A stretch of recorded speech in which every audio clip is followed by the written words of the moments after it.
I don't really stream cube on this channel. Occasionally somebody decides that they like me and hate their money, and they pay me $100 to play a cube draft, but unless there's a $100 donation explicitly for me to play cube, we don't cube on this channel.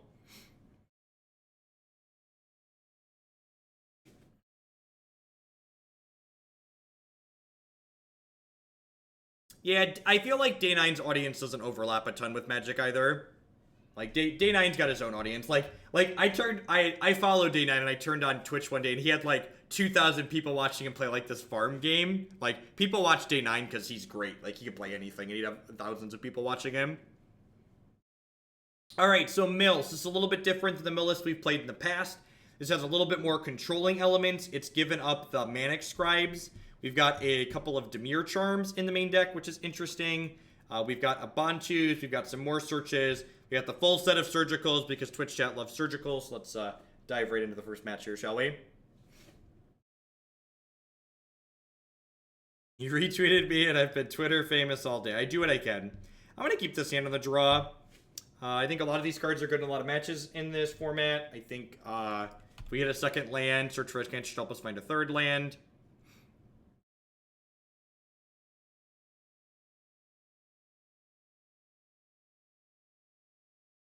It'll be interesting to see what they do with this discard spell. They could be aggressive and take my Visions of Beyond, hoping that I brick on lands.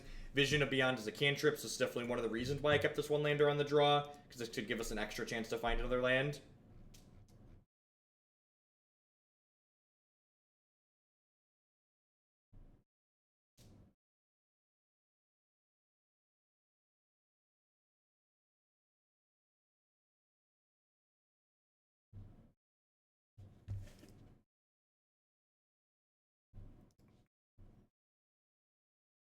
God bless. I'm just going to play Krabby Patty on one here.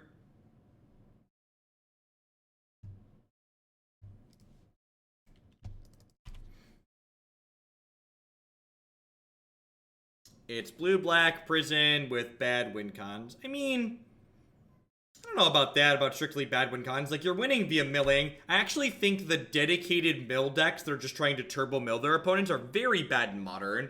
The tools that you have to turbo mill your opponents with in this format are not particularly good in relation to the other linear things you can be doing in Modern. So I think trying to make this deck be a linear deck is incorrect, and trying to build it as a control deck is reasonable. And like you said, the win conditions are bad, but in my mind, the win conditions are just hard to interact with by and large. Like Mesmeric Orb, not every deck can interact with artifacts.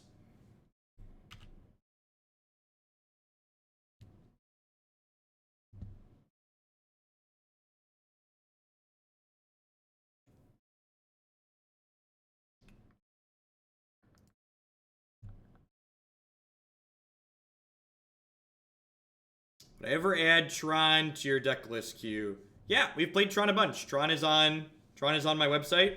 It's a deck we've played on stream a bunch before. Actually top 8'd and won a couple of Magic Online Challenge events with Tron last year. This triggers when there's 20 or more cards in the discard pile. Yeah.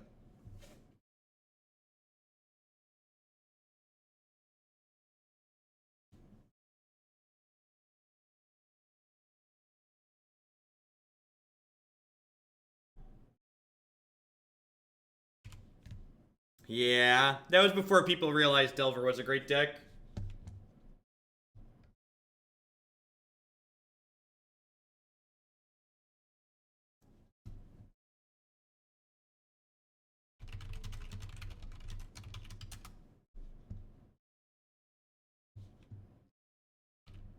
Or Krabby Patty. Would have been that. We're looking for a land. Ding. Is Cloud Post not just better than Tron and Legacy? It's not. We had a command at one point. I might have deleted it. I'm not going to get into explaining it with you. I'm just going to say that assuming that Cloud Post is better than Tron automatically is lazy and doesn't think about what the decks are actually doing. Yeah, I think I just killed the young Pyromancer here. Getting my hand to 0 is going to be a little bit difficult with Visions from Beyond.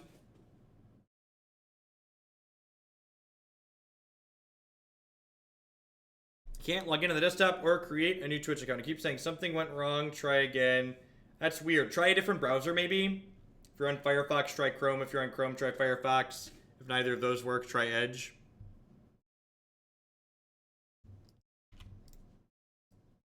Yeah, we have 4 surgicals in our main deck, plus Ravenous Trap, plus Crypt Incursion. So you're right that we do enable, what this deck is doing enables a lot of different graveyard things in Modern, but we also have tools to like keep up with those decks too.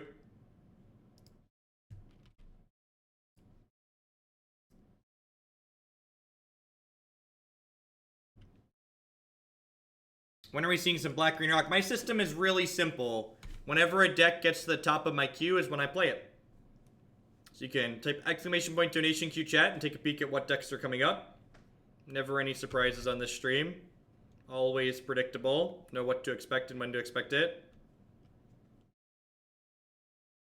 Yeah, there's a ton of Tron Legacy on my YouTube channel. There's also a Tron Legacy article if you scroll way deep back in my article list.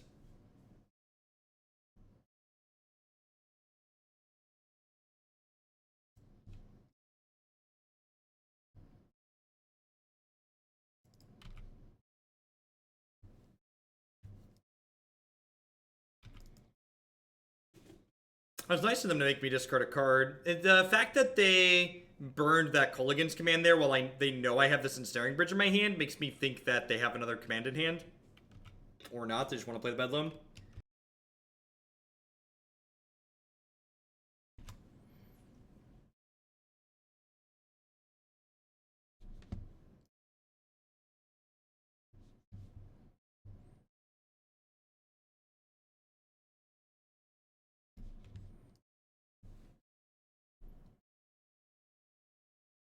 Tron Legacy isn't a very good... You're not wrong. You're not wrong. How can you get a horsey next to your name? You have to be subscribed for 2 years. Knights of the Realm get horses next to their name. What's the advantage of discarding Island over Oboro? Sometimes they play Blood Moon. Oboro allows me to trigger over and over again with my crab. And like I already have one of each of my colors, so I'm really like just like not worried about I'm really just not worried about having all of it.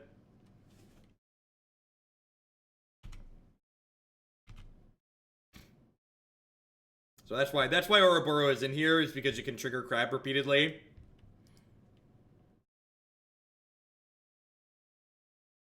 It did, Bionic. Sometimes we have a lot of cut the line donations. And my checking account is always happy when we do. Ooh, speaking of crabs, Mr. Krabs here.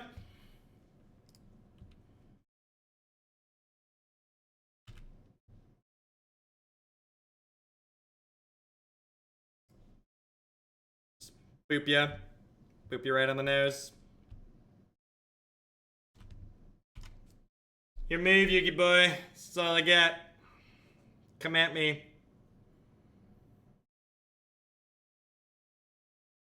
Yeah, I told Justin Teferi Tribal had to wait till Meme Monday because I couldn't play any more Hallowed Fountain Ricks right away. It's just like, I need a break, and this qualifies for Meme Monday, so it can wait till Monday.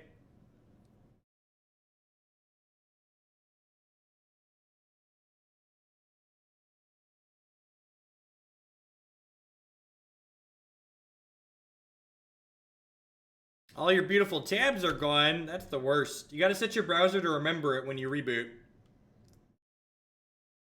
That's the real key.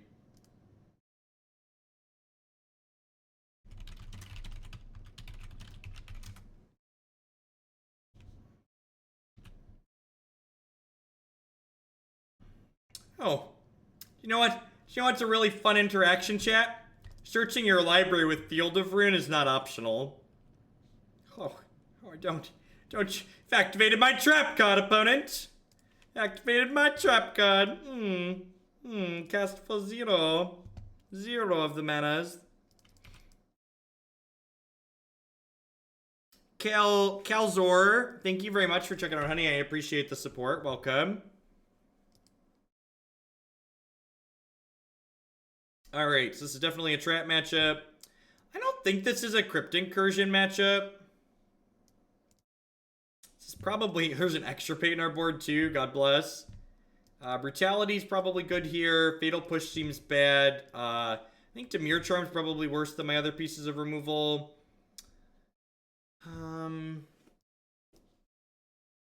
Either way on Visions from Beyond. Do I want these Bontus?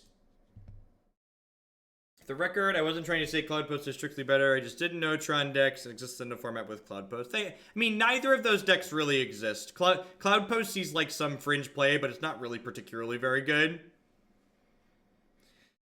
Alright, do I want Bontus or not? Do I want Bontus? Do I want Set Adrift? Do I want Echoing Truths? I'm unsure of the answers to all of these things. Yeah, they only run like 8 to 10 creatures, but they do go wide with tokens. So here's the thing. Because we're playing Mesmeric Orb, we're not going to blank their artifact destruction. So I think I would rather overload rather than trying to blank, because we're not going to successfully blank their destruction. Maybe this isn't a Ravenous Trap matchup and it's just a Surgical Extraction matchup. Yeah, I think I'm going to go with that. I'll board one in. Let's do this.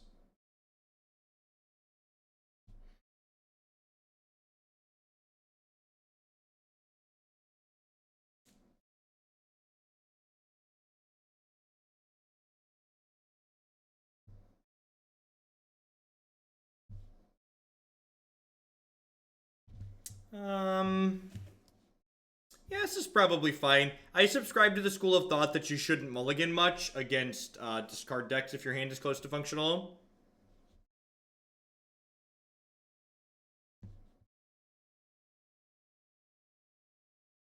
I think even if they keep this hand's fine. Like, their average hand is just gonna pick our average hand apart, so I just, like, want lands to cast my spells. It's basically what it comes down to.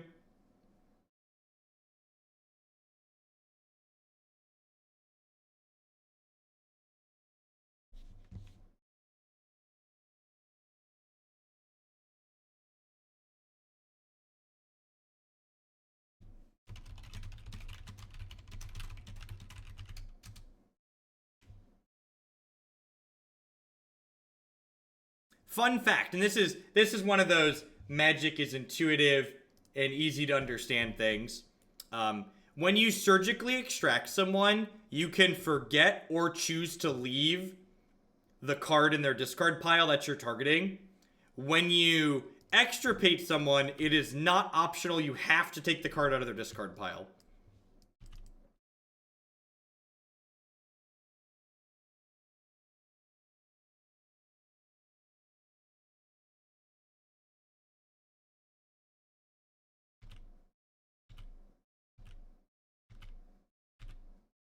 And if you would like a lesson in you should read Magic cards and the way Magic cards are worded matters, you should read the wording on Extirpate and read the wording on Surgical, and then figure out why that difference is there. Do I enjoy this archetype? It's fine. I don't think I'd play it all day every day, but I don't think I'd play anything all day every day. I think this archetype's got reasonable tools and has a neat axis of attack, and combating people on an axis they're not used to playing against is generally enjoyable.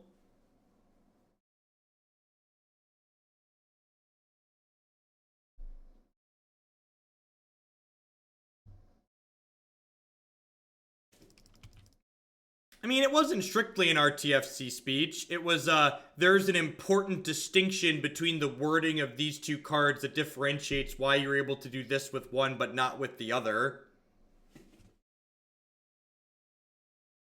That was, try and do the homework yourself before I give you the answer, because it'll make you a better Magic player. Yeah. The answer is that Surgical says any number, and 0 is a number.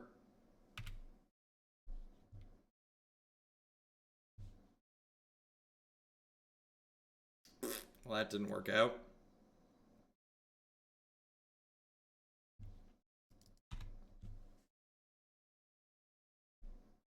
What if he plans to play Surgical Fuse next April 4th? That's true.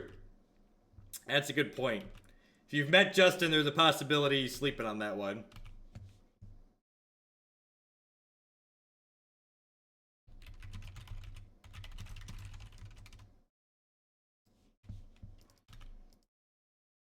Why no Archive Trap? Because I wasn't thinking about it and I clicked through it.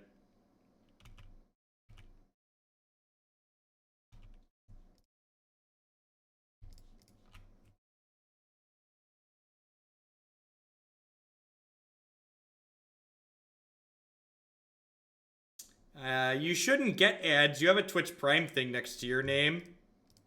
The only ad on this channel, if you have Twitch Prime, should be the thing right below here. Prime should pull ads off your thing.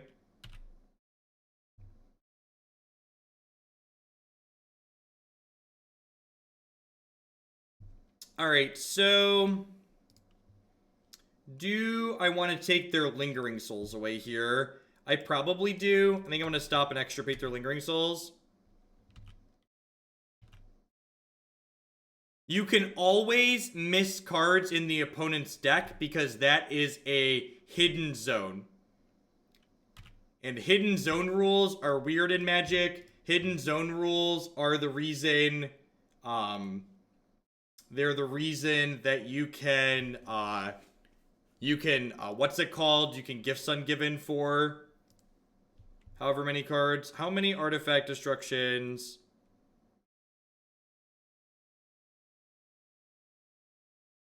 So they have this, but they don't have white mana. They're playing one white source, maybe two. They have a Culligan's Command. They have a Molten Rain. Alright, so if we can find a bridge, we'll be in a good way here. That being said, they have a Lightning Bolt in their hand here, so they're attacking us to 8. They're bolting us to 5. Oh, they're flashing back Lingering Souls. We could be dead here.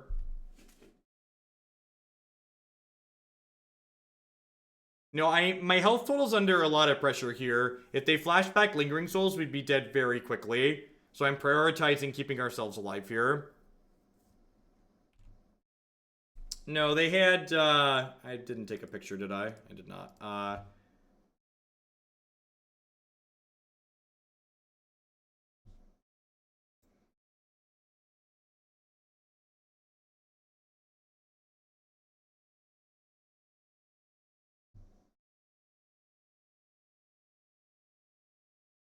That is more than good. It's great.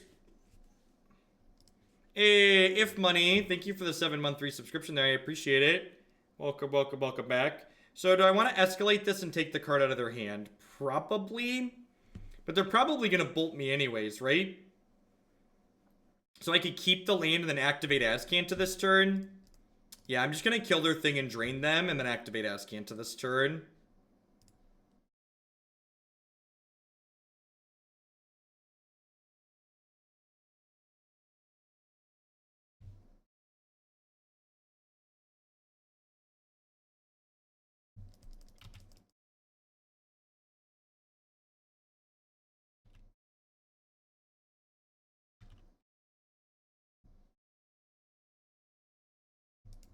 So we are fetching down to 5. And then we're going to be dead next turn. So we get a draw step plus an Azcanta activation to find something here. Am I doing much fetching this game anymore? I am. We need to find spells to win the game. So I'm fine being dead to a lightning bolt here. If they have a bolt, they have a bolt. It's whatever. That's their last card. Sweet.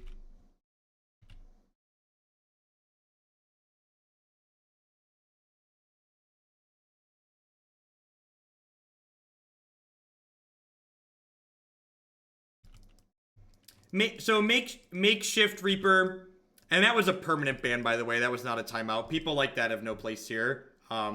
Something that you quickly learn in Magic, because Magic has so much variance by design, it basically doesn't matter how many results you have. If people don't like you for whatever reason, they're going to find a reason to talk about why whatever results you have don't matter or are irrelevant.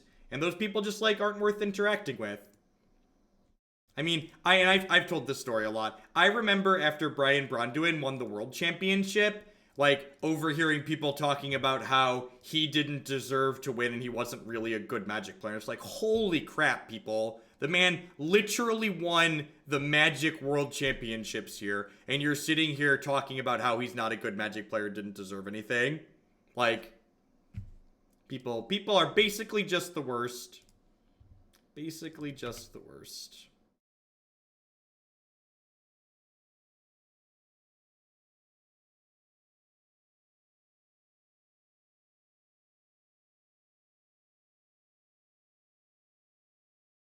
Was that a good one? What do we think? What do you think? How do we feel about that one? Smoke if you got him. How many lightning bolts are they through? How many lightning bolts are they through? 1, 2, 3. I should drain them here, right? I should just drain them.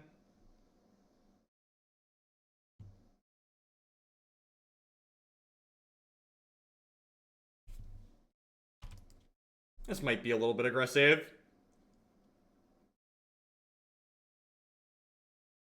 I guess this dodges Brutality too, because Brutality also would have killed us.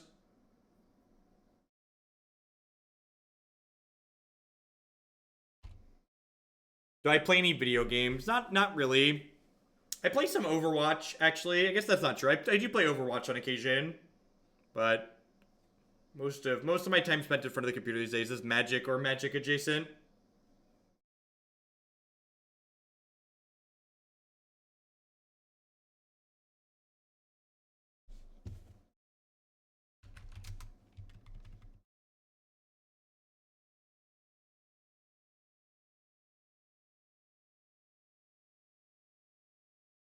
It's a pretty good draw.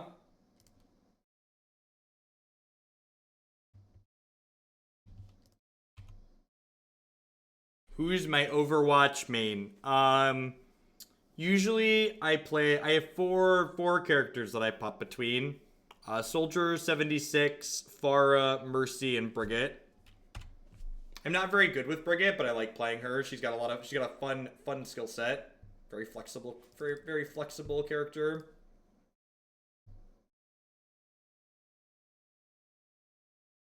Maybe I'm not even supposed to play this here, and I'm just supposed to activate Azcanta to find a mill card. Yeah, that was probably dumb.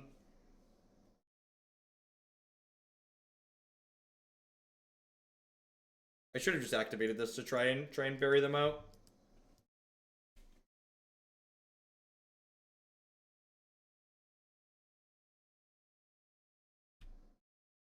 Am I dead? I have to be dead, right? Because they killed that, not this.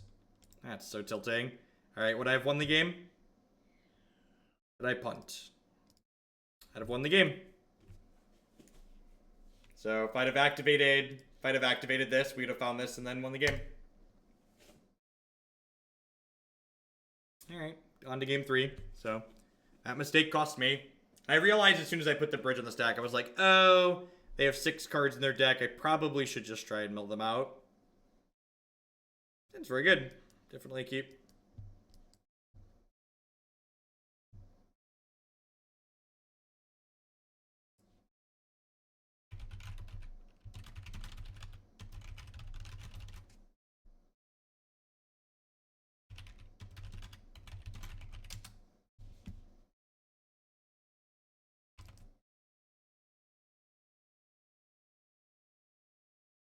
Someone pay $1 million.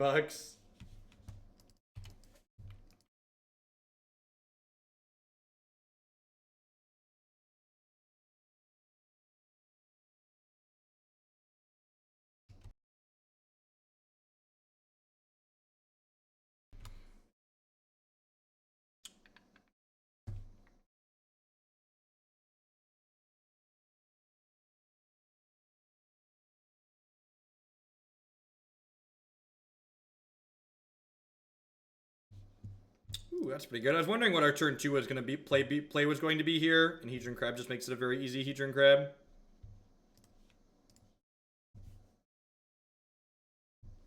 Should I sell them before they drop 25% in value? Asking the real questions.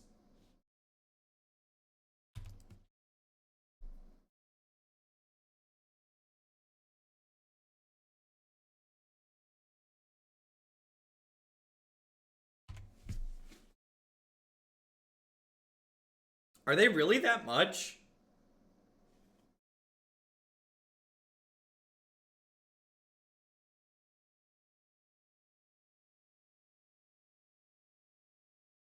Is this a Collective Brutality?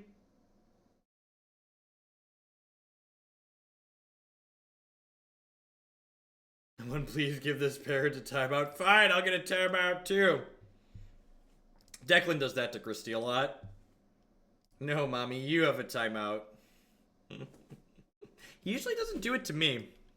It's funny.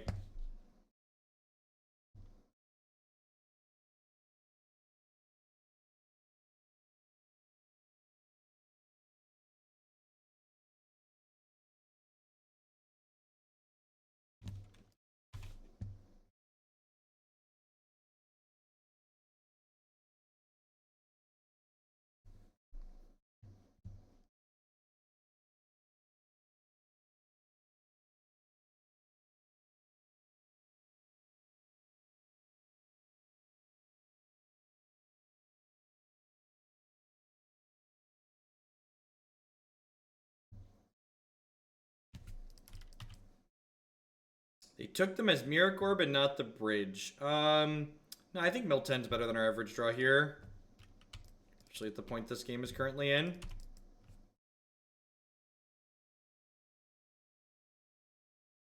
We're going to hold this fetch land for the time being because we could draw a copy of Hedron Crab and then we want it that way.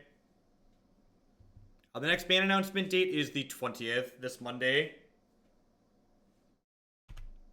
I think I'll be live when the ban update's supposed to go live, which will be sweet. We can all sit there and F6 it together. Ooh, piece of candy. Alright, well. I'm not going to hold this fetch land anymore because this card's a liability in my hand, I think. This also means we'll get to flip Azcanta next turn, which is sweet. Yeah, I am assuming that they're going to say no changes in all formats, would be my guess.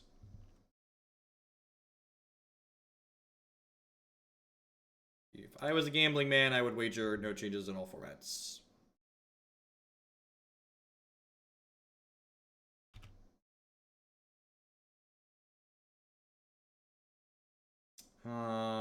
Yeah, I think we just need mill cards at this point.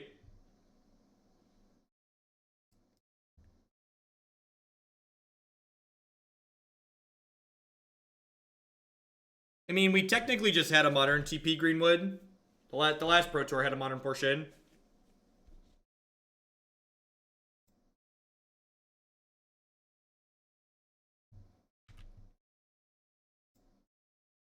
I'm just going to activate Azcanta.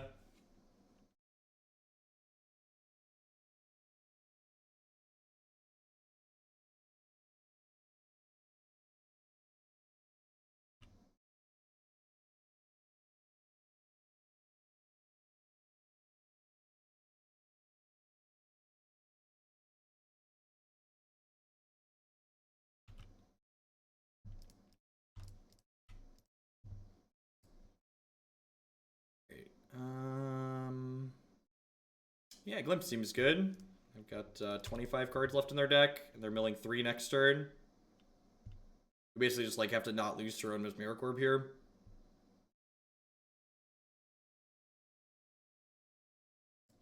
That's almost lethal, right? This gets rid of 10, this gets rid of 6, this gets rid of 3.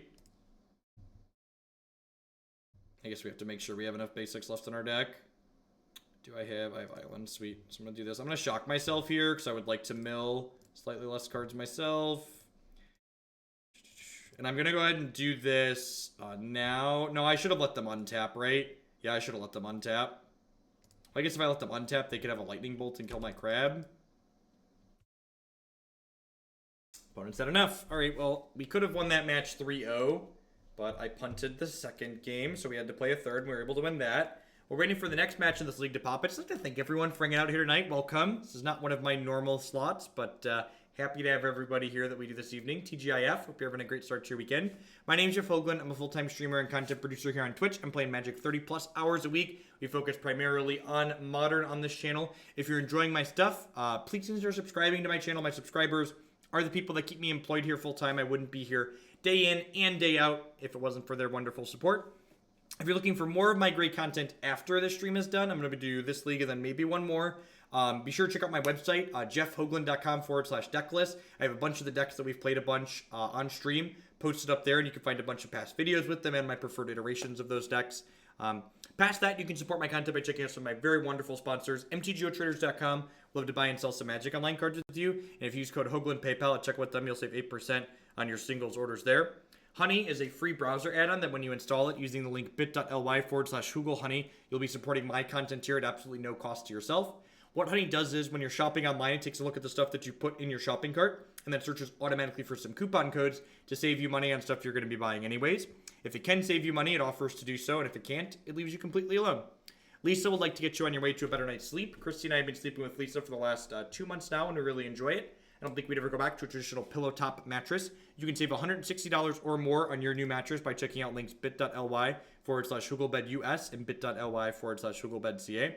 And of course, we'd like to welcome everyone out there to Hoaglandia. Please talk to your friendly neighborhood moderators about receiving your complimentary timeout. New Lexicon, thank you very much for the brand new Twitch Prime support. There's a lot of great people making a lot of great stuff on Twitch right now. Thanks for supporting mine this month with that.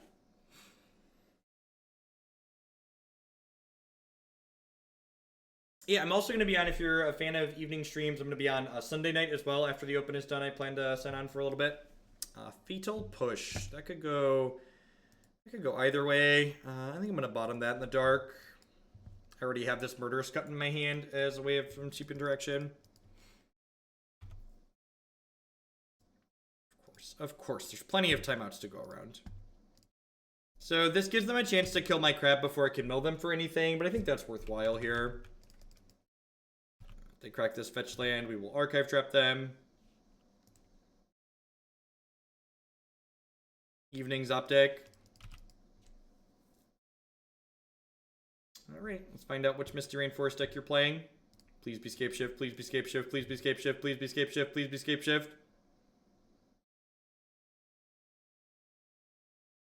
Nice JMP. Stairs are brutal. I'm very lazy. I just walk on the treadmill.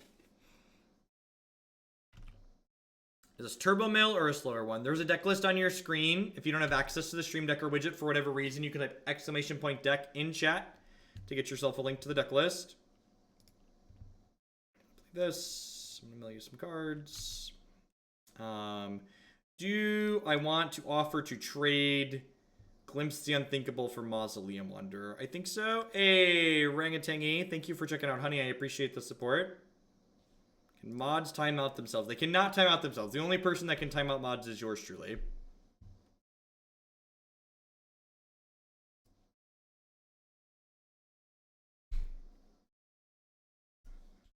Cast Doomblade. Doomblade resolves. They have 32 cards left in their deck. They'll have 31 cards after they fetch with this Flooded Strand. Our Krabby Patty's going to bury 6 more cards next turn. We can't pay you to time out a mod. No, you cannot. Mods only get timed out when they ask for it explicitly. Crab is giving people the business here, chat.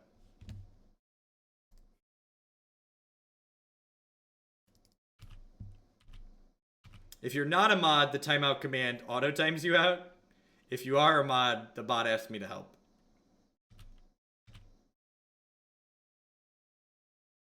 Timing them out does demod them. I remod them when they come back.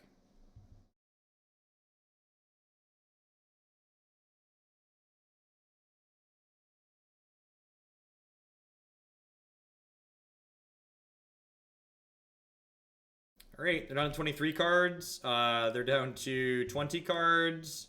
If they fetch, they're going to be down to 7 cards.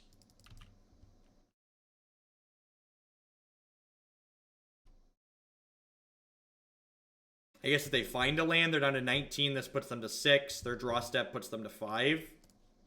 Survey says. Company pulls 2 creatures out of their deck, which means the swamp next turn is lethal.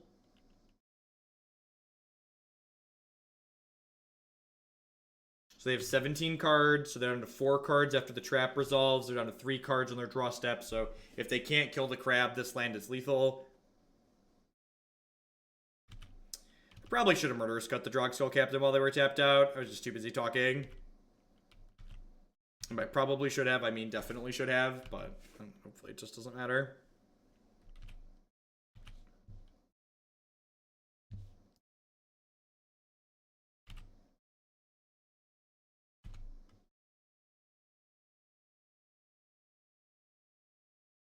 There are 0 cards in the deck.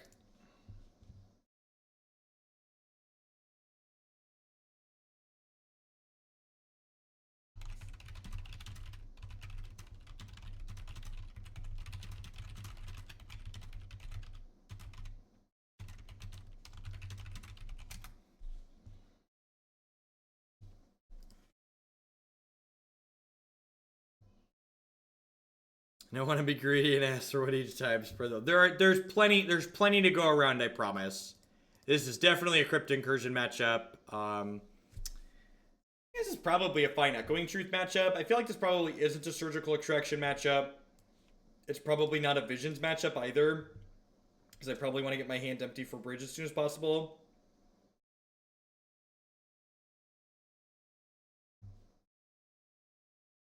Let's try this, just like max removal.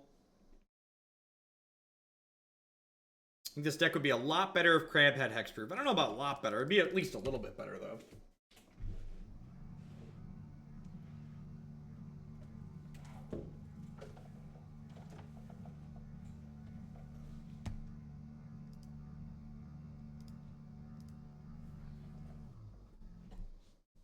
What's going on, Commonplace?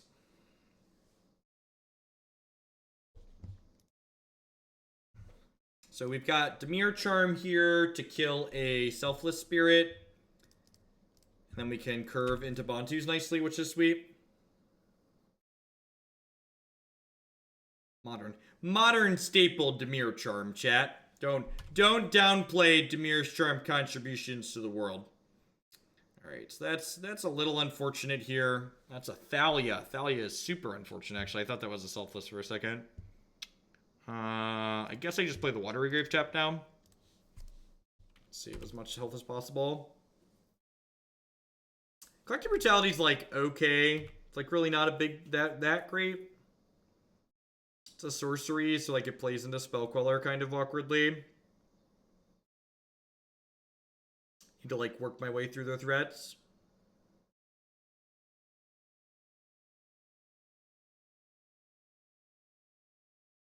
Dimir Charm does kill Thalia. It also kills Mausoleum Wanderer. Hopefully we just like draw a 4th land here. And then we can go ahead and like end step Dimir Charm the Mausoleum Wanderer, untap Bontu's them.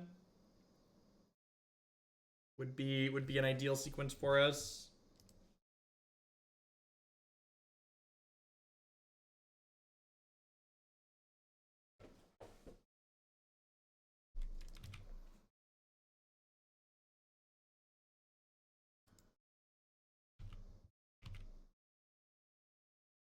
Worth noting, they don't have Collected Company up here, because Collected Company currently costs 5. They don't realize they don't have Collected Company up, though.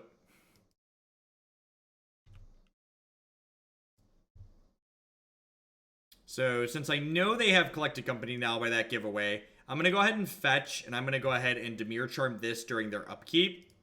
So that way, if they have a company, they have to choose between that and Spellqueller if they also have a Spellqueller.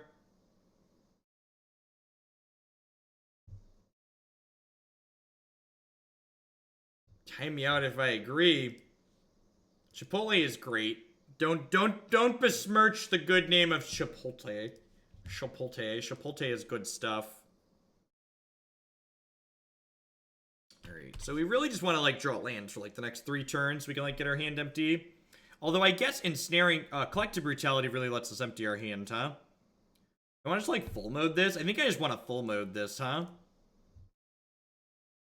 How do we feel about full mode Brutality here? Bin Echoing Truth. Do I want to bin this search? I think I want to bin the search here. Yeah, I'm gonna bin the search. Just full mode this bad boy.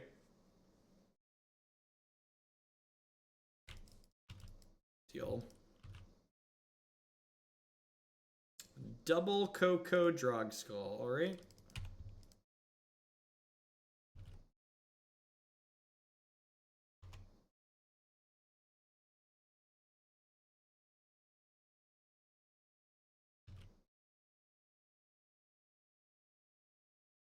Yeah, it might be greedy.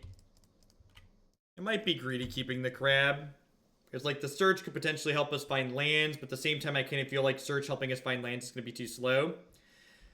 So we're basically hoping that company doesn't find another Selfless Spirit or a Mausoleum Wanderer here, so that way we can rip a land and then Bontu's them next turn. Weird that they didn't company in response here. I guess maybe they boarded in Reclamation Sage. Okay, sweet. Well, if we rip a land and they don't find anything, this Bontu should put them pretty far behind.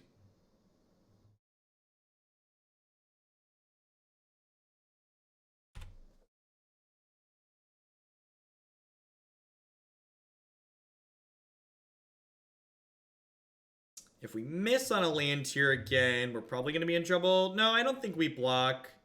Blocking doesn't really add anything meaningful to the turn counter. And if we draw a land, we get to mill them for 3 extra. If we keep this back, like, I think I'd rather just, like, have a chance to mill them a little bit more rather than save 2 health here. Ashiok, maybe. We just were to, like, mill 3 lands, then draw a non-land. Yep, we milled 2 lands, then drew a non-land. Hey, Gator with the $10 donation. Decided not to go to F&M because my wife wasn't feeling too well. She's asleep, and Hoaglandia is on after dark. Life couldn't be better. Bump a deck of Justin's Choice in the queue, please. Thanks for the support, Gator. I appreciate it. You caught us. This is match 2 of this league, right? Match 2? 2 sounds right. We're going to do one more league after this one.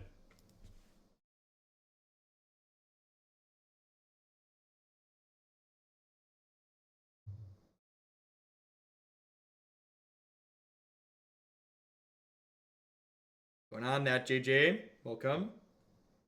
Yeah, the biggest problem with Ashiok has 2 problems. One is that that it can never have a board impact the turn it's played, and 2 is that it takes a minimum of 2 turns to generate card advantage, and there's no guarantee that it's even going to generate card advantage the turn after you play it, because there's no guarantee it's going to find a creature on the first plus. Rump of Steel, I'd encourage you to check the blue-black list on the website. Previous iterations of this deck that we've played have played Fraying Sanity in them. Yeah, basically fails the Planeswalker test. And even though it costs 3, like, the fact that it just, like, can't do either of those things is a big deal, I think. Like, while Liliana the Veil doesn't generate card advantage, she can impact the board the turn she's played, so... like, basically got to pick one or the other. And I didn't archive trap them there because I'm a big dumb stupid and was talking to chat and had my autopass engaged. So the reason why I didn't do this is because I wasn't paying attention. Before anybody asks, that is the reason. We are nothing but honest here. It's going to be a really big deal because this Ensnaring Bridge cares about the number of cards that are in their hand, obviously. I think we're just, like, looking for more lands at this point, so we can get our hand empty ASAP.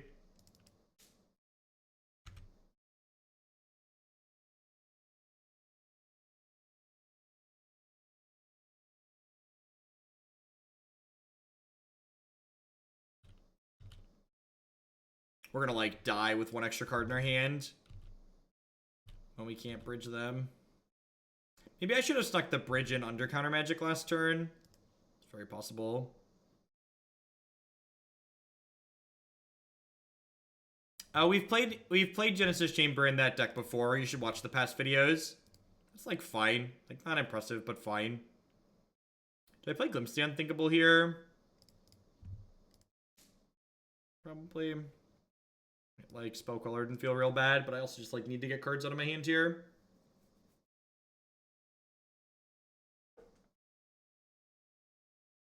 Yep.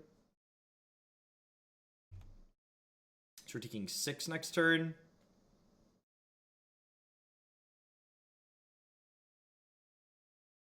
So I would have played this on 3 and done this. I wouldn't be getting attacked by everything here. Ooh, this is potentially really good for us. I'm gonna die because I can't get this card out of my hand.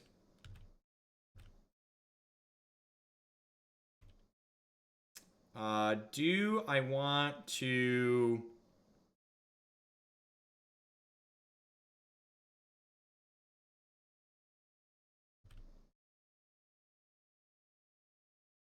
I want to mill extra cards here, right? To flip this Azcanta over. Yeah, I think so.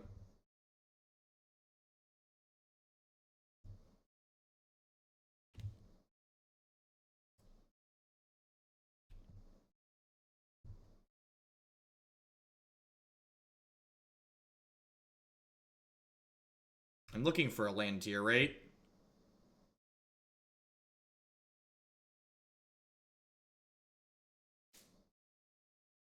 Gosh, that's good. Gosh, that's good.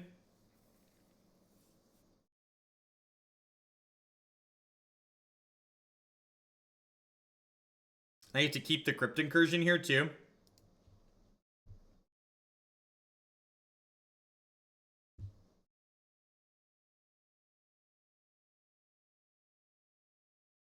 I like this being a no justice stream.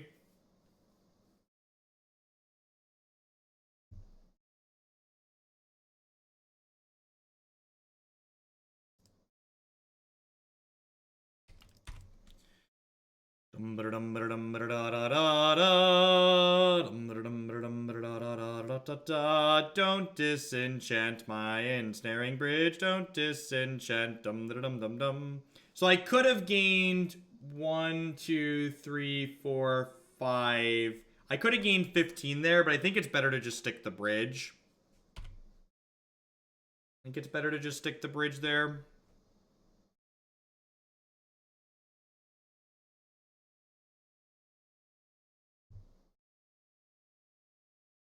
Justice is overrated. Agreed. Alright. To 24 we go. Thank you for the bits, Tony. I appreciate it.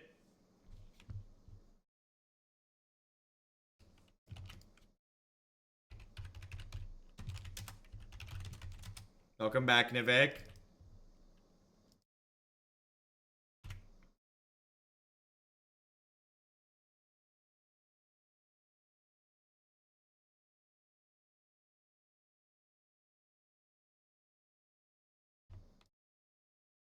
So now I have to, like, not die to my own Mesmeric Orb here, which feels a little awkward. It's very possible that we're just, like, not going to be able to race our own Mesmeric Orb.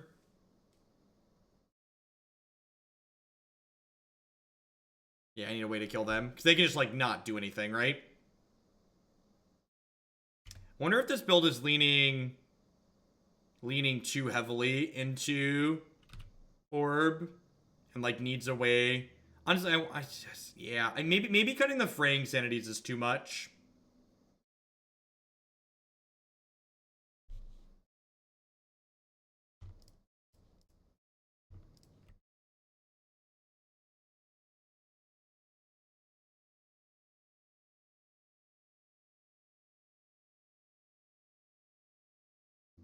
About 1 commit to memory. That shuffles both players' graveyards in, right? I think we're gonna lose to my own orb here, which is really awkward.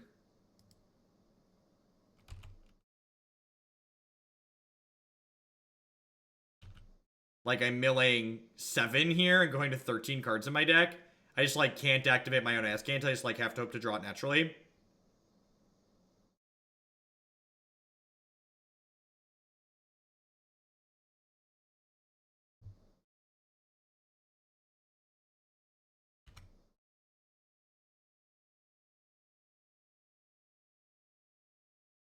Hedron Crab hip checks the Noble Hierarch, which is nice. You did miss Wizards.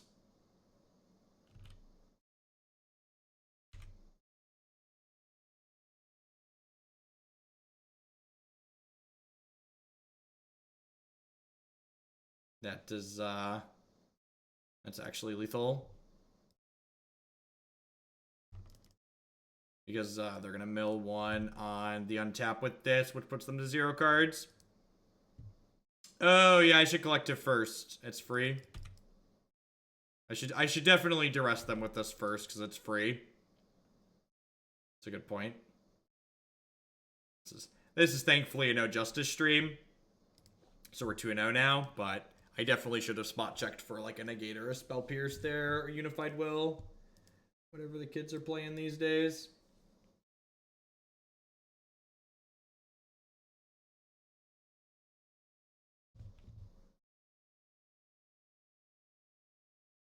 Yeah, I like a Sand Marauder. Thank you for the brand new Prime support. I appreciate that. Welcome.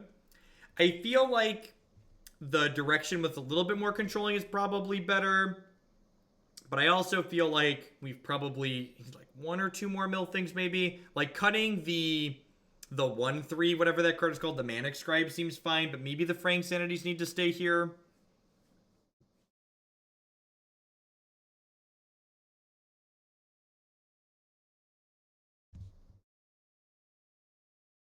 How did Wizards do? We went 4-1. Yeah, we went 4-1. We lost to Grixis Shadow, and we beat Humans twice, and we beat Bridgevine, and we beat Blue Moon. It'll be up on YouTube later. I don't know about nice win, but it was definitely a win. We fumbled through it a little bit. Had a pretty big mistake on the very first turn. Not paying attention, and then ended up pulling it out anyways.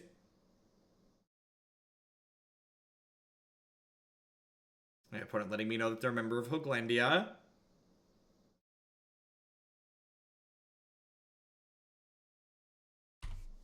Christy actually had really terrible morning sickness when she was pregnant with our oldest son. She's actually hospitalized for it. I forget what it's called. There's a word for it when it gets that bad.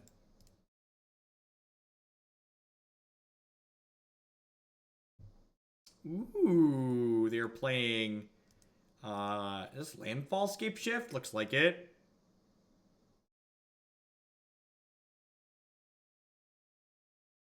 Yeah, I think Orb is good. Orb is like really, like, Orb mills a lot of cards for how much mana it costs. Pre-Eclampsia, yeah, that's the one. Just Toasty, that sounds right.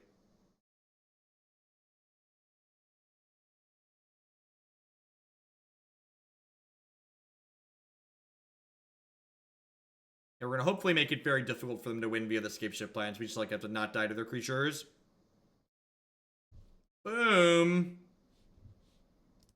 Alright, I'm gonna mill them 6 in response here on the off chance we like mill all of their remaining planes. This card is sweet with flagstones. Hoogland is Dutch, I believe. I'm very American.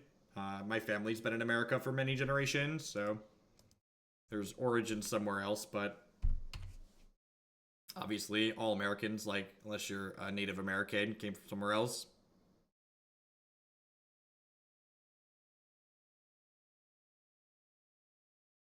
Oh, maybe not that. It's pre-something. It's pre-something, I believe.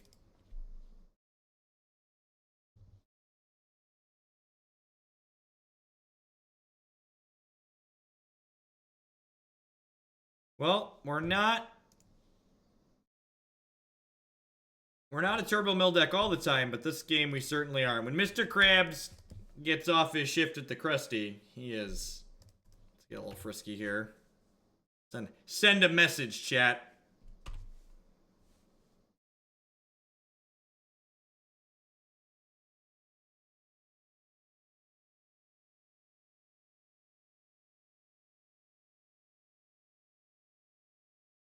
We are self-milling for 2 more. That's true. That's true.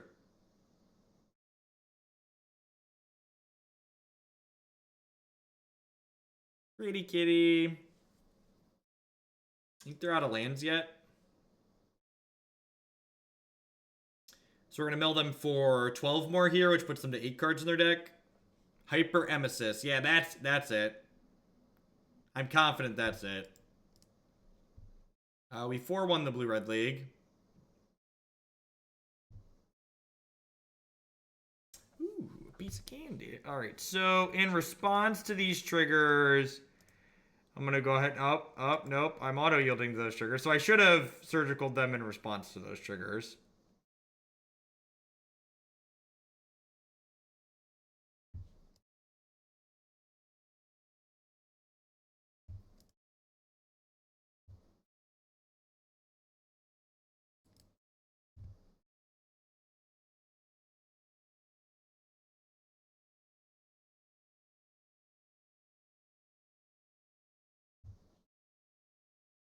The Bridgevine matchup is bad for Mill as it may seem. Probably. We do, however, have 4 main deck Surgical Extractions and Extirpates and Ravenous Traps, though, so maybe it's not all terrible.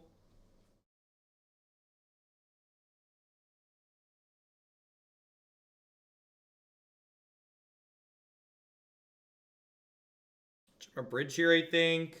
I like the Collective Brutalities because they kill their landfall creatures and they take cards out of the opponent's hand, like Scapeshift.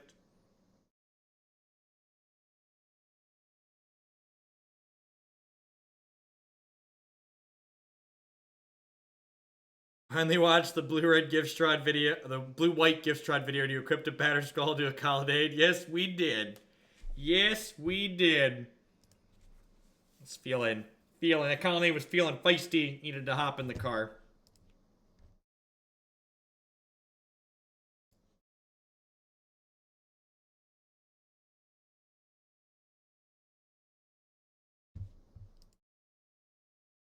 The opponent is playing Landfall Scapeshift, which is a deck that we've played on stream before. It's really sweet. It's really sweet archetype. It plays landfall creatures to apply early pressure. It can actually kill as early as the 3rd turn of the game off of step links into Scapeshift.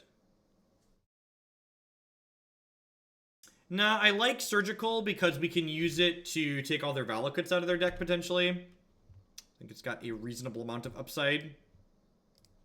Go ahead and kill their thing and check their hand here. Ditch one of these lands. Double Pyroclasm. We put the fear of the crab in them, chat. They are terrified of the crab. They are taking none of Mr. Crab's crap for the rest of the day.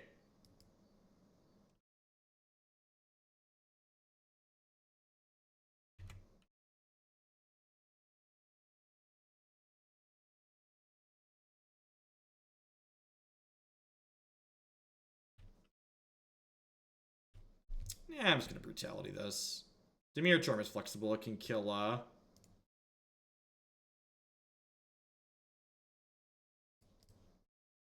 can kill other stuff later. Can counter Scapeshift as well, potentially.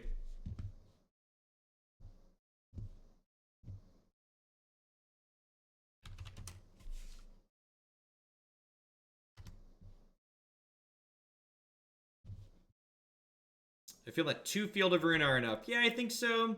You can get a lot of awkward hands where you just like can't cast your spells otherwise.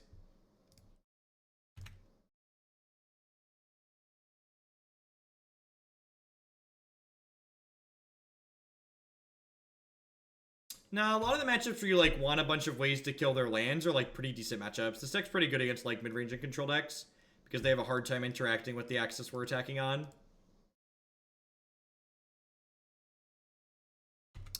You don't know what modern staple Dimir Charm does? Kids these days. One of my buddies put this card into the top 8 of a Legacy Open back in the day. It was a good time. It's a good time.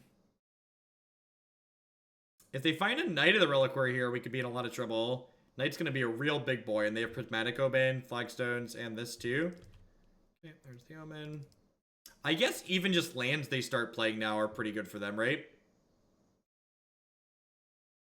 Oh, did they slam their whole sideboard in? Yeah, they might have. I actually didn't pay attention to how many cards they had in their deck. That's actually pretty smart, right? So they have 27 and 36 is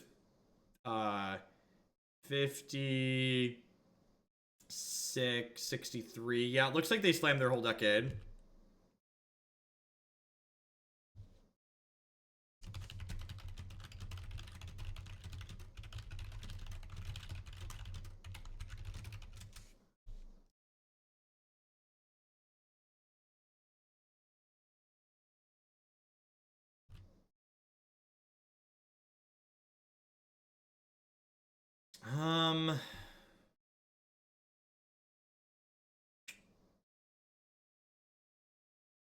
Just gonna hold these lands for now. The problem here is, like, they just get to, like, make land drops and kill us from here on out because of the Prismatic Omen. Like, every land they played hits us for 3 at this point. It's like we have like a very real race going on at the moment.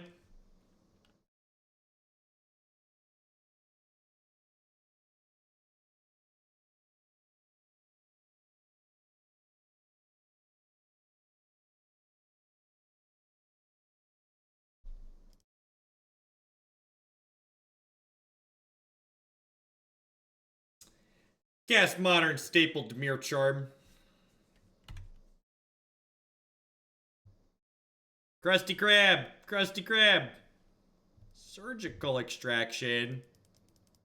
Surgical Extraction.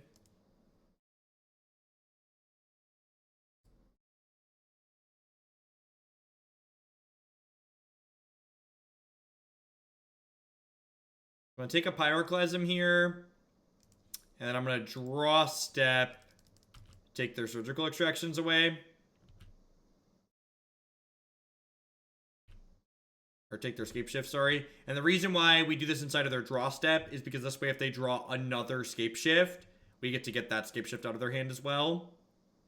So it's a little thing, but it also lets us see an extra card in their hand too, so we get to see what their draw step was.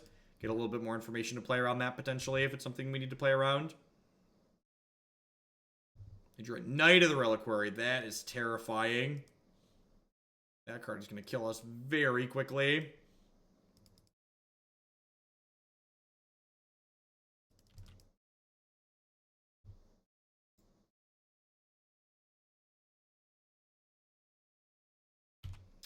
And because Prismatic Omen is here, they can actually knight any of their lands. So they can knight the Flagstones next turn. So, like, I can cast this Ensnaring Bridge here, and the Knight's not going to be able to actually attack us, but they're just going to kill us by activating it with the Valakut. Like, they're going to knight the Flagstones. The Flagstones are going to get a land 3 us, and they're going to get a second Valakut. Oh, the Flagstones won't hit us because that's they're only their 5th land. If they draw a land for the turn, we're probably dead, actually. Yeah, the Knight's just going to, like, bolt us each turn. Actually, it's going to, like, start double bolting us, right? So they'll knight the Flagstones here, which puts us to 13, and then they'll get a second Valakut with the Night Search, and then all their lands will start dealing 6. I think Fatal Push is fine. Modern's a format where it's just like there's pretty consistently a lot of creatures. It's pretty efficient removal.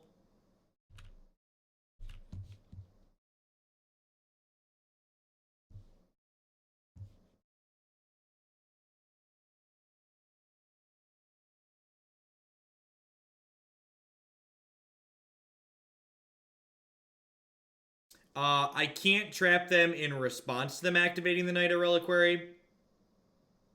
The trap isn't free. I guess I could double fetch. I could double fetch and pay mana for the trap, I guess. That's a valid line. Maybe that was worthwhile to try and hit their Valakuts. Yeah, I have 5 mana. I didn't think about that. You're right.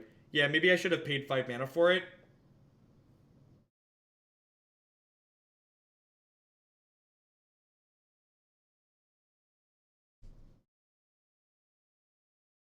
Alright, and now we're dead if they have any Forester Plains left in their deck. Or Mountain.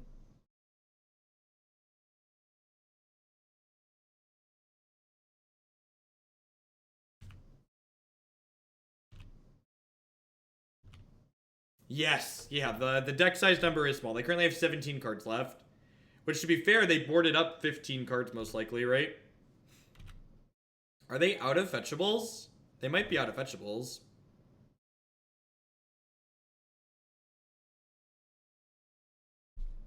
I'm just going to assume they're out of fetchables, and that's the only way we can win. Just going to go to 2 and trap them for 5 mana, and just, like, hope to draw something that mills them out. So, kill me. This is the play to win line, I think. Good chance we're dead here. Like, they have this and this. So, like, any fetchable land kills us. Oh, this just gets any land, right? Yeah, duh.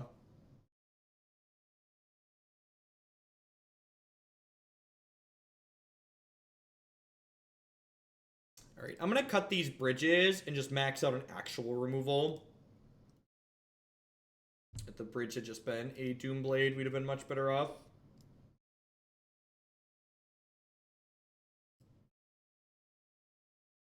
think I prefer Set Adrift to Bontu's here. Set Adrift is basically Doomblade.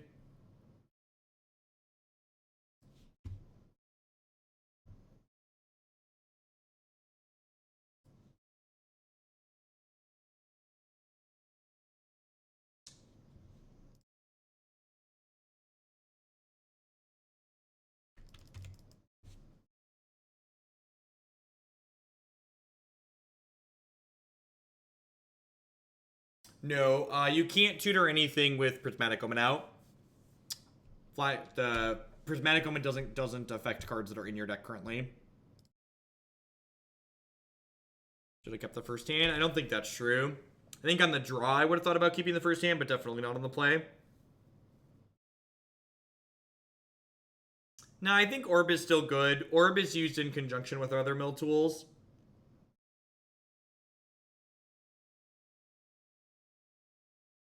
They didn't board in everything. They have 63 plus 8 plus 1, so they have 72 cards in their deck right now. So there were 3 cards that were so bad, they're like, I can't bring these in still.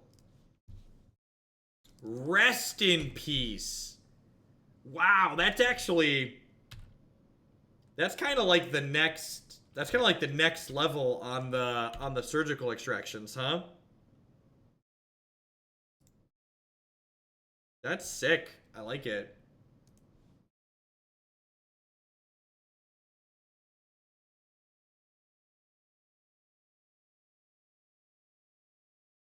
This is now a dead card. Gosh, our Set Adrifts are really bad too now. Our Set Adrifts mill us 10 if we want to play them. Or 12, because they cost us 12. Gosh, we might be dead. I mean, Knight of the Reliquary couldn't attack last game. Did it matter?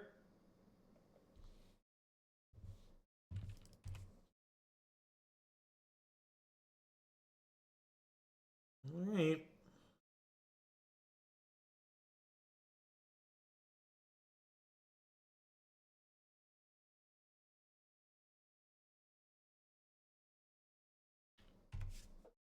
Yeah, I'm planning to play one more league after this one.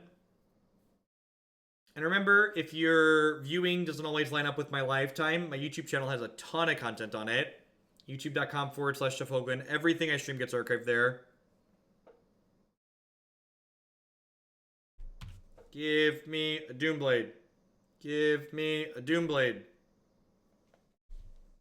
Good news, chat. We can cast Set Adrift next turn.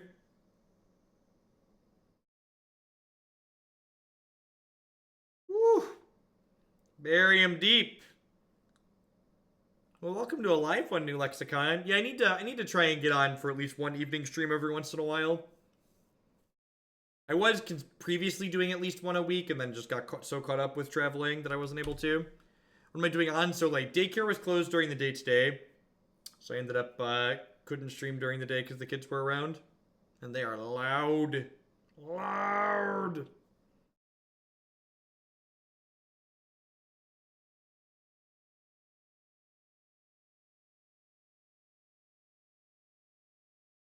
Alright, so definitely got a Doomblade Knight of the Reliquary here, because otherwise she's going to get a land that's going to get another land.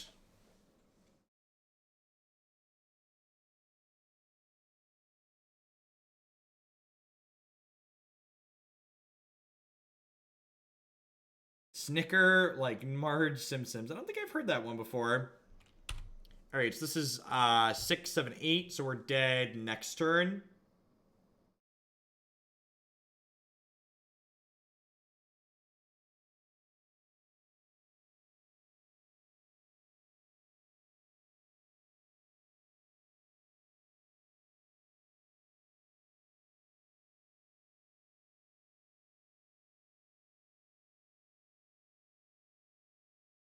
This is not going to be the last league. I'm planning to do one more after this. Was Bontu's a consideration this game? Yeah, I thought about it. Why didn't I want Bontu's? I don't know. I guess they don't have a ton of threats. The games where they have all of their threats are kind of few and far between. Like, they don't have all this many threats every single game, basically.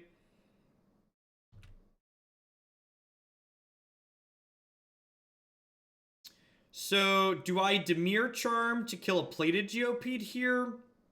Or do I Dimir Charm to stack the top of their deck?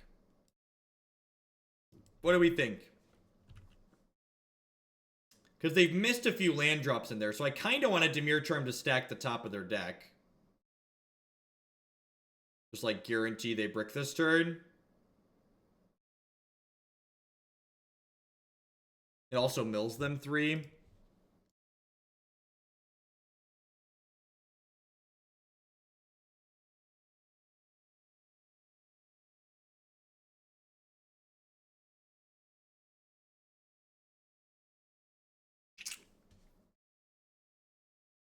Well, what are the odds there's no more lands left in their deck?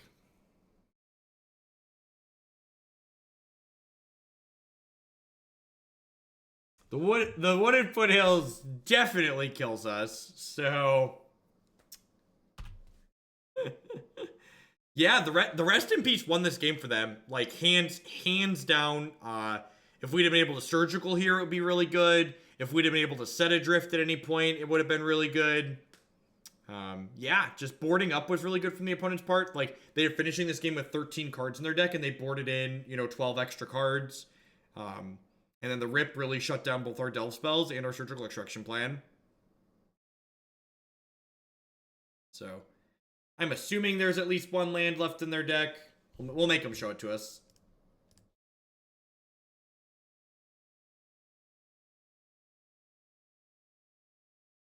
This is great. I do show a lot of people being idiots on Twitch or on Twitter. This is a great tweet. I beat Dredge at FNM with your blue-white control list by mill with Thought Scour. That's fantastic. Just A+.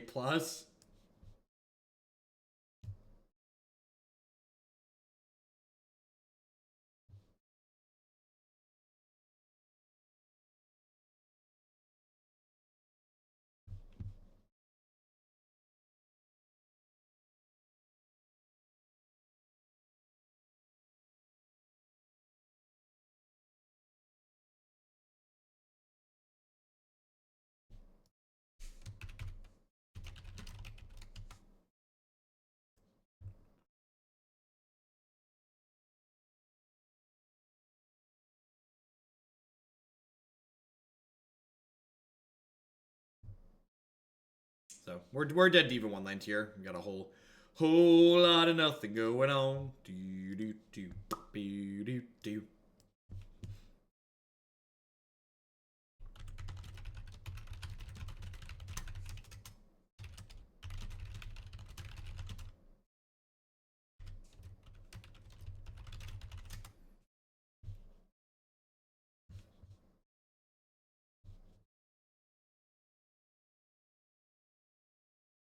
Tireless Tracker is so good. Well. I'm gonna play Catch and Release on that one. This hand's like not particularly amazing, but it's fine. Leave Surgical there. Oh wait, are we on the play? We are on the play. Sweet. So we'll lead on the fetch land on one, and if they're a deck that doesn't care about Surgical, we'll just get to shuffle it away. Tom, we didn't Surgical because there was a Rest in Peace in play. That was their Exile Zone that I had displayed.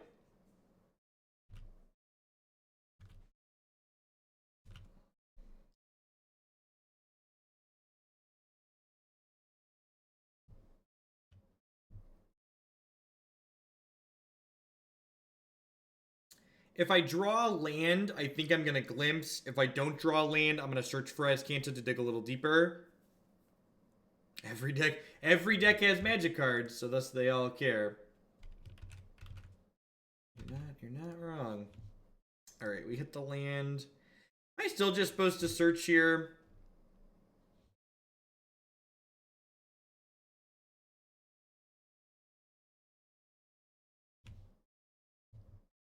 This is a donation list.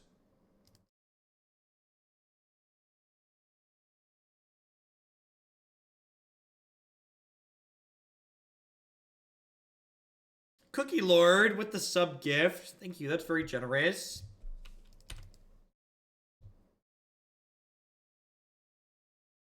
No, these are not my card choices. I haven't invested that much thought into this archetype.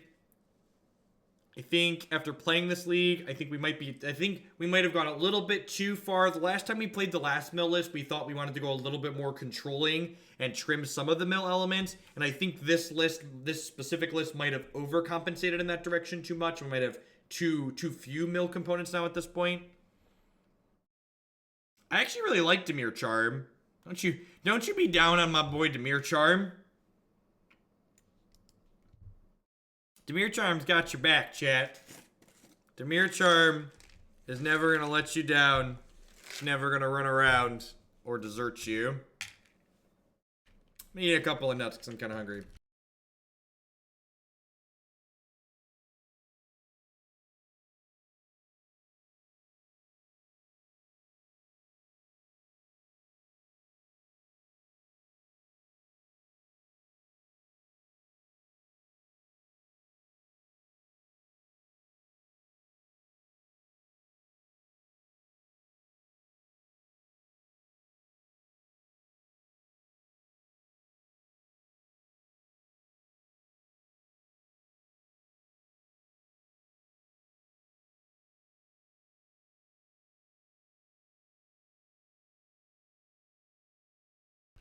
I will have you know that modern staple Dimir Charm has top 8 Legacy Opens before. Thank you very much. This is not a burn deck. This is a control deck that happens to win the game by decking its opponent once it has control of the game. So there are mill decks in Modern that all they do is try and ignore the opponent and mill them as quickly as possible. And I am of the opinion that those decks are not good because they don't they aren't fast enough. They're a bad burn deck that can't race basically. But I think the way this deck is built, where it's trying to what's the word I'm searching for? It's trying to control the game and then eventually win with mill, I think is reasonable. Mill doesn't quite count to 60, right? You count to like 50, right? They start with 7 and they draw a few cards. They fetch a few cards, etc., etc.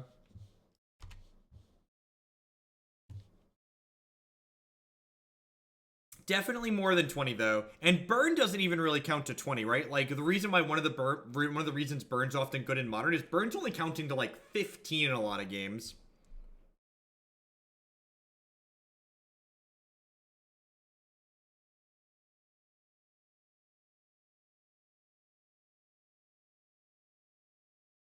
Selesnya Charm is a card that feels like it's right on the cusp of being good enough, right? All right. Papa needs a bridge. Papa needs a bridge. Give Papa a bridge for Christmas. That 3 bridge hand we mulliganed on 7's looking real good right now, huh?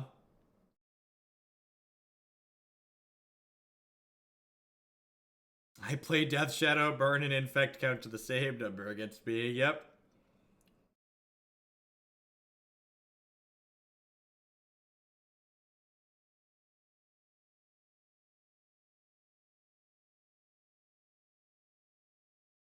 Or he says, we have 1 Bontus as well. 5 hits here. We did get blown out by an Azurius Charm last week. I was trying to forget. Way to bring that back up. Way to hit me where it hurts. Bring up my bad feelings. Alright, surgicals and visions are easy cuts here against an aggressive deck. A search is probably a fine trim. This is too many collective brutalities. Yeah, probably. Although I guess brutality is really good because it empties my hand for Ensnaring Bridge.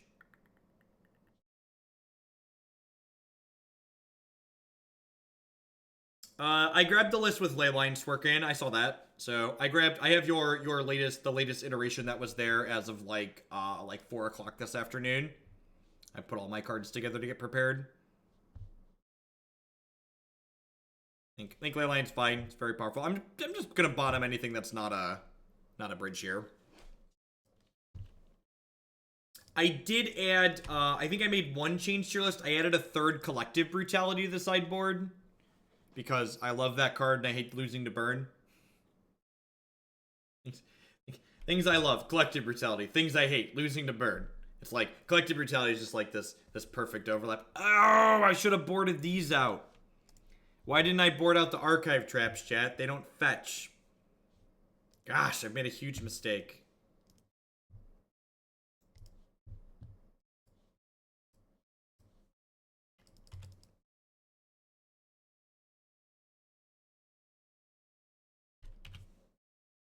I think I cut a Celestial Purge. I was between Disenchant and Purge, and I think I cut Purge.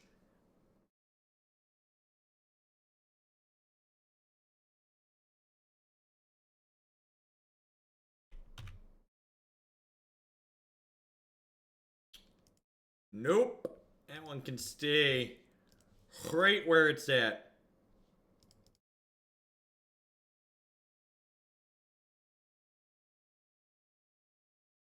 Should I play Hollowed One or Grixis Death Shadow at your PPQ tomorrow? If you enjoy both of those decks the same, I think Hollowed One is the better deck.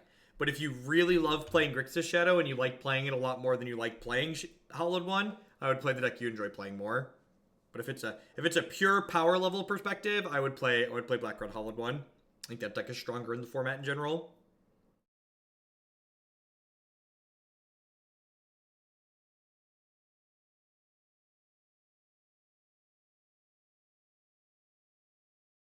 Ravenous Trap is seen Modern play off and on. The fact that it's like Shatter and Tormod's Crypt is like really valuable. And when Splinter Twin was legal, you got to kill Splinter Twin players with it. That was always the fun look when they're like, put my twin on my Exarch, and then you'd be like, I'd be like, how many are you making? And they'd have to like pause and think about it. There's like, 1,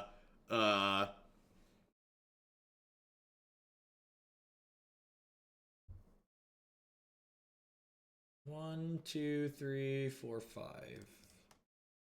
It's not quite good enough yet.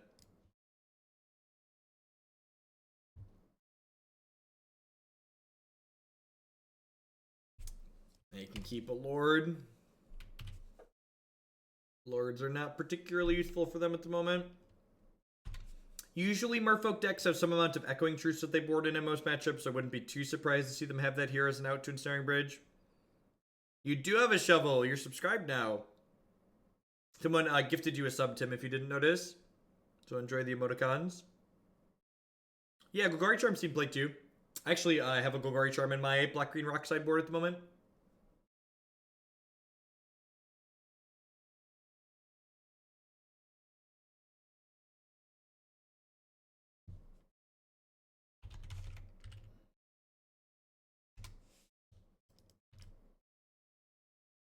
Delio. We're mostly looking for lands here, right?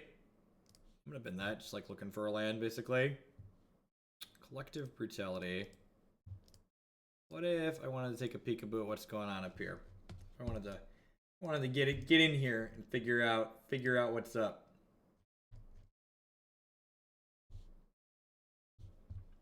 That's a whole lot of nothing going on.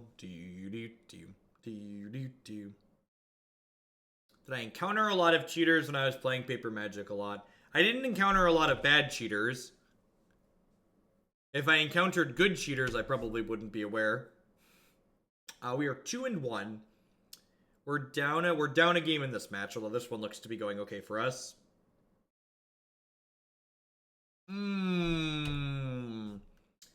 Open mouth, insert foot, hogland.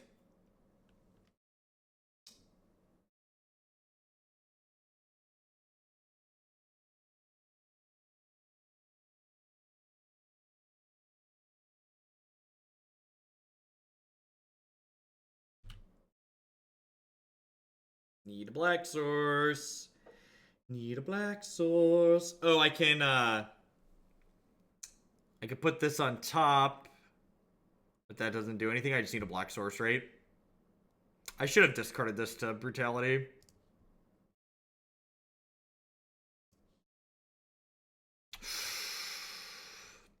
Smoke if you got him, chat. Smoke if you got him.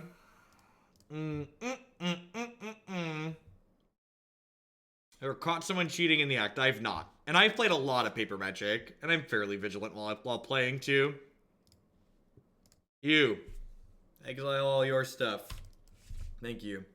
I wanted to donate for the Shadowborn combo deck from a while back. One that used Shell Deck Isle. Do you have a preferred deck list, or is it possible to not specify?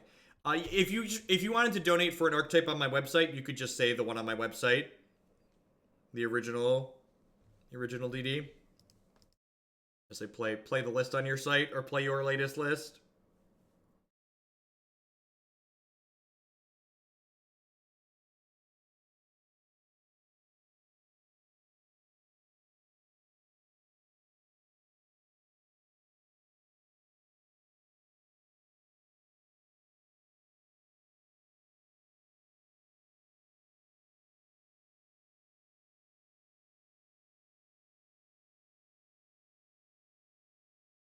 I'm told, and so I've been playing Magic for,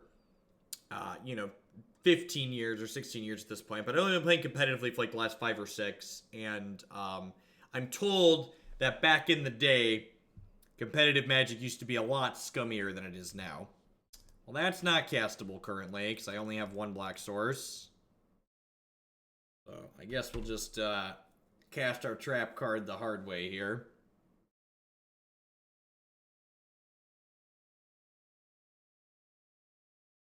I don't think that's strictly cheating fault. You'd be surprised at the number of people where these are two things that happen a lot.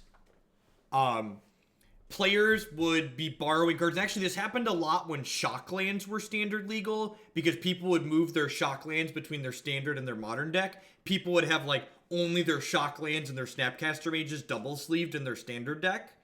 And they weren't cheating, they just didn't think about it, because they weren't double sleeving their standard deck, and they were double sleeving their modern deck, and they were moving cards back and forth and being careless. Also, another thing that comes up a lot, and this is one I've had it happens multiple times, and again, I don't think these people were cheating, I think they were just careless. They were still punished because they're supposed to not be careless, and these are things they're responsible for. It's very common that sleeve manufacturers have sleeves with the same backs, but the fronts are different. There's matted and gloss fronts on sleeves, and I definitely had a number of people over the years who they'd like play a card, and I'd look down at their board and go, the front of that sleeve is different. And they go, what? And I would go, yeah, that sleeve is gloss, and the other 4 cards you played are matted sleeves on the front. And they'd pick it up, and they'd be like, oh.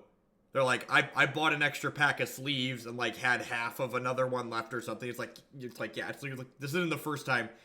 I forgot to board out the archive traps. Chat, we were talking. I messed up. Shit. And this hand's like really good if these are just like any other spells.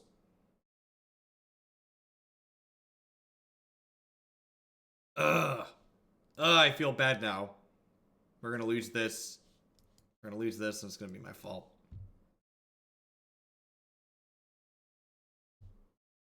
Does the front matter? It does, because you can they feel different, and it's not that you have to be gaining an advantage for you to get a penalty for it. It's that the potential for you to gain an advantage is there, so you're going to be issued a penalty for it because you could be gaining an advantage.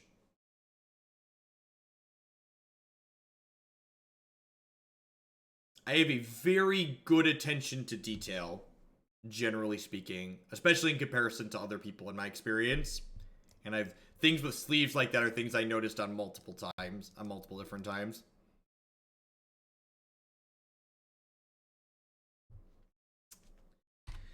I deserve that. I deserve that.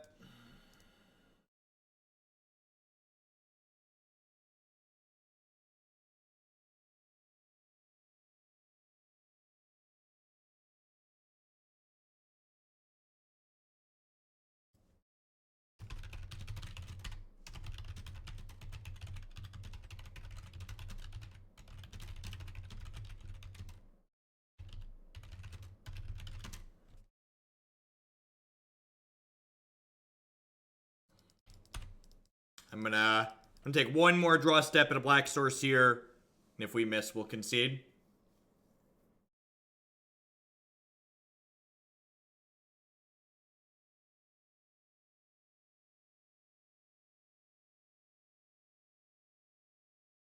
At least that reminds me of another funny Magic story. This one actually has a happy ending, but this was like my second ever open. And my buddy and I, and Christy came with us to the city we were visiting. One of her friends from high school lived there. And so she was going to visit with her friend for the weekend. But she came with us to the convention center that morning. And she offered to write our deck list out for us because her handwriting was really nice. And so we both let her write our deck list out. And my buddy has a judge come up to him during like his third or fourth match. And they go, You have a Geburge registered in your mana base. What is a Geburge? And Geburge is German for mountain. I believe it's German. And they did not game loss him, thankfully, because they had a lenient head judge. But they definitely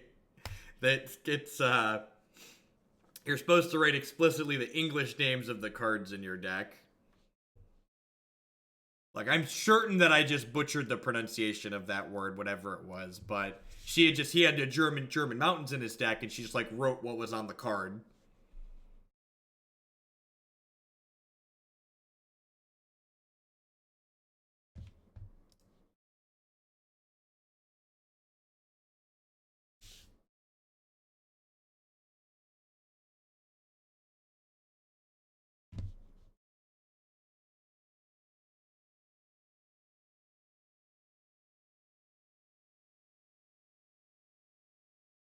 Please be a deck that cares about surgical. Please be a deck that cares about surgical. Please be a deck that cares about surgical.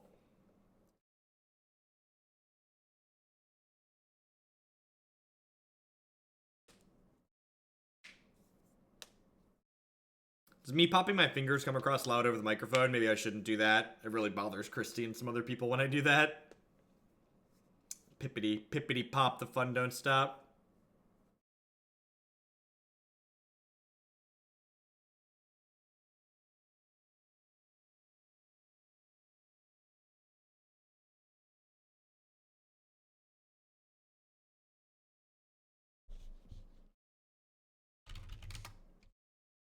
As the schedule thing comes up, that reminds me, I'm going to add my stream for Sunday night to the schedule. Make sure we get at least one weekend stream in. It'll probably just be 2 League Sunday night. I don't like to go too late. Otherwise, I'm tired Monday morning. I'm an old man.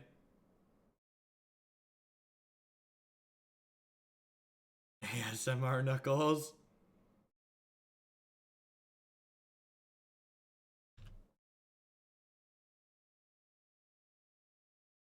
Flooded Strand Mishra's Bubble. Welding Jar. Okay. Okay. You have my attention.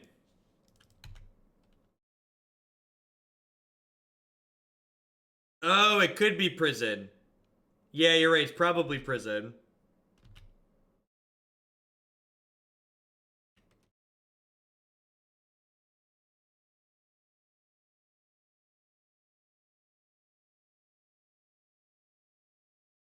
Good thing we don't care about Ensnaring Bridge, huh? This matchup's probably okay for us. Need to not get Witchbane orbed, basically. We've got 4 ways to take that off the table post board, and we can just mill them off of it before they get to it.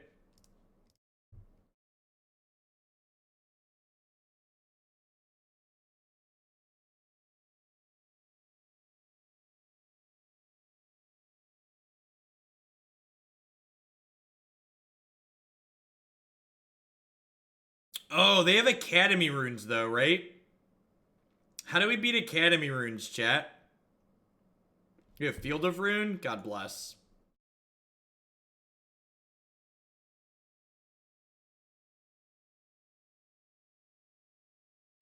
EE for 2? Rude.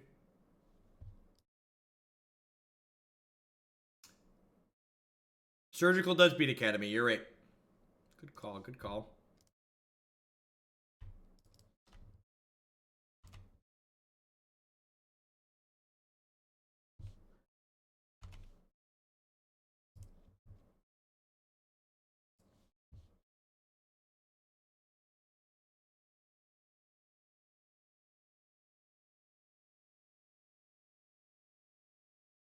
Do I ever worry about the stream being ghosted? Nah. That's part of the reason I play friendly leagues too. The people playing Magic in the friendly leagues are more here to play Magic than they are to like scrape by Moto Fun bucks. If someone needs Moto points so badly that they're like ghosting me while playing a friendly league, like their life is probably in a far worse position than mine, and they can like get their free points or whatever they gain by ghosting me. Adding delays to the stream makes the content that I'm making worse, and my goal while playing Magic here is to make good content. It's not to like maximize making the most Moto tickets. It's not even about being strictly casual, Polsky. It's about people playing Magic for the sake of playing Magic, as opposed to like playing Magic with the only goal being like getting Moto tickets.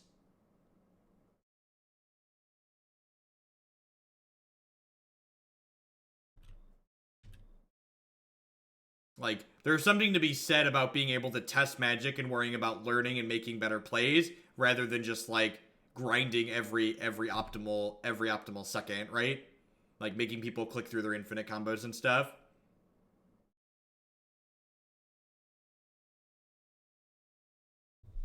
We're dead to that game one, right? Yep.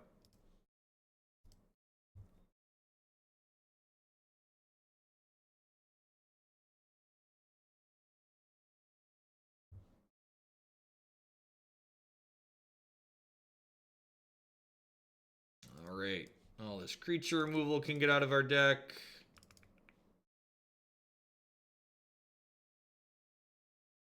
I guess I'm leaving or bringing in another one of these.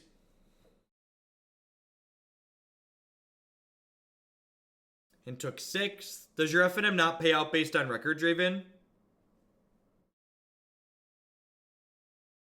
That seems really dumb if your FNM pays out based on final position and they have a set number of rounds. You can find you should take a peek at the blue-red prison list on my website, Frenzied Mage. It's for utility. They have a bunch of different utility lands.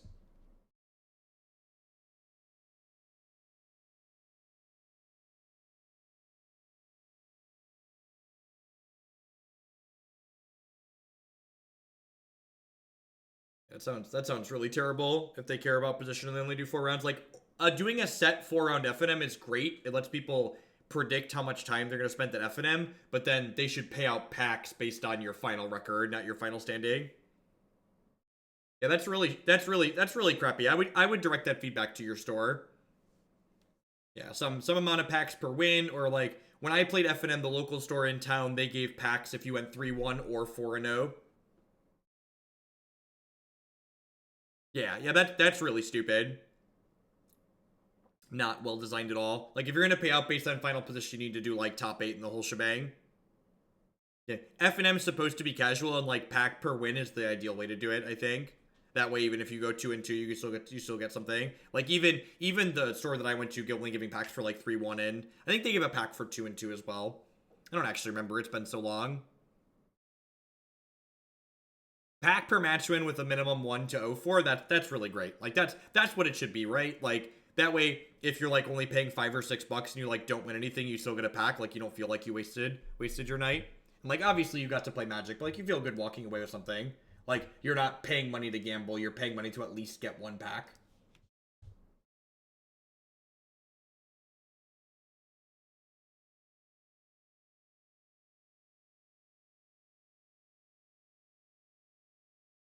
Store credit's even better than booster packs. Store credit's better than booster packs.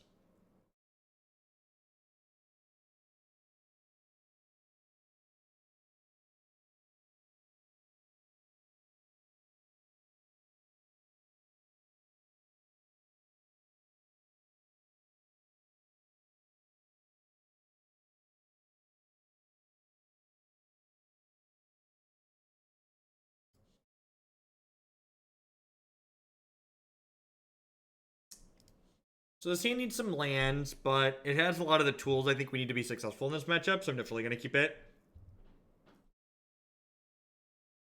Crab's also, like, really good at getting his mill on.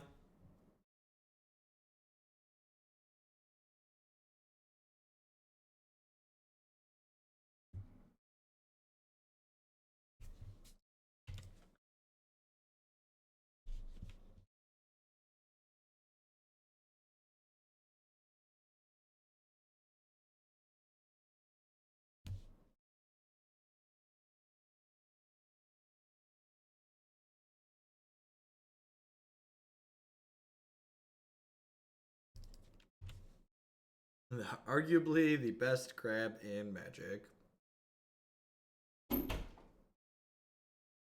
Hey, wife. What do I want? What are you gonna get? Whatever I want? Chat, do you hear that? She's gonna get me whatever I want. So tell me what you want, what you really, really want. I really didn't have anything in mind.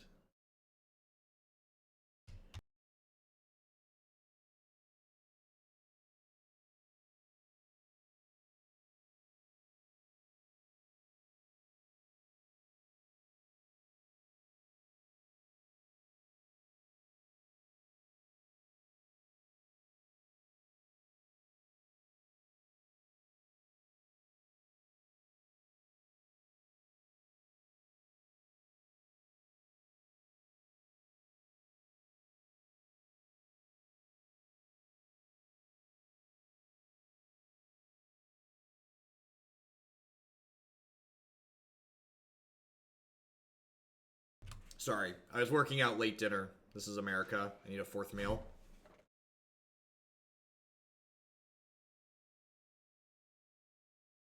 Okay. Thanks for the entertainment. Got me through most of night watching. My experiment run. Can catch white black pox on YouTube. And thank you for the bits. I appreciate it. But my bingo squares.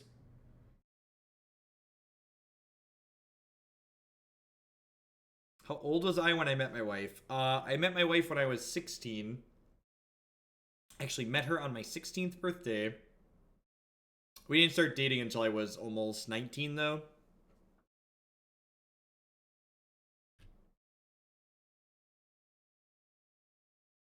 Really want to draw black source here so we can, like, spot check for a what's it called in their hand? I think I'm going to go ahead and Echoing Truth this just to put them behind a little bit of everything else going on.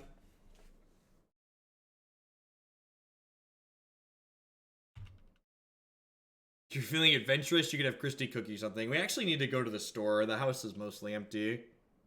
There's like bagels and like snacks that the kids like. Need to actually go buy groceries.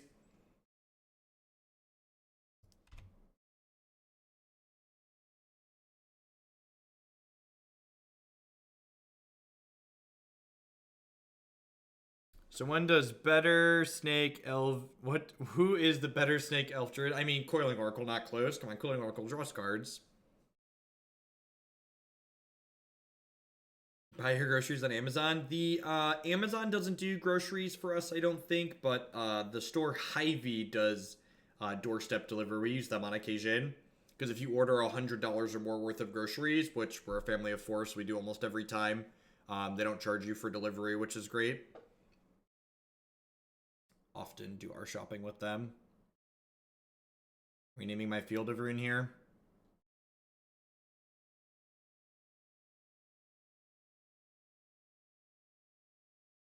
Chameleon and Colossus is the best Crab Knight. Teenage Mutant Ninja Turtle. Teenage Mutant Ninja Turtles. Heroes in a half shell. Turtle power.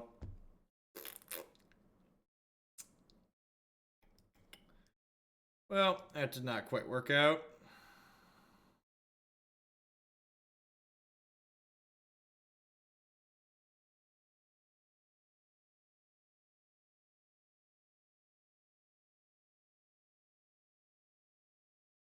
Oh, I could be picking up the Oboro. Sure. Yeah, I missed those percentage points.